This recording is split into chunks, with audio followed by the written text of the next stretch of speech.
श्रियकान्ताय कल्याणनिधये निधयेतिनाम् श्रीवेङ्कटनिवासाय श्रीनिवासाय मङ्गलम्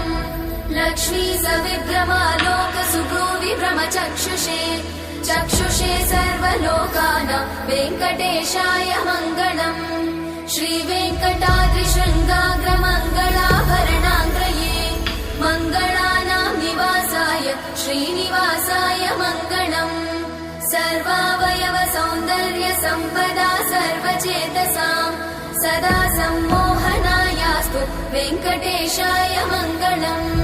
नित्याय निरवध्याय सत्यानन्दचिदात्मने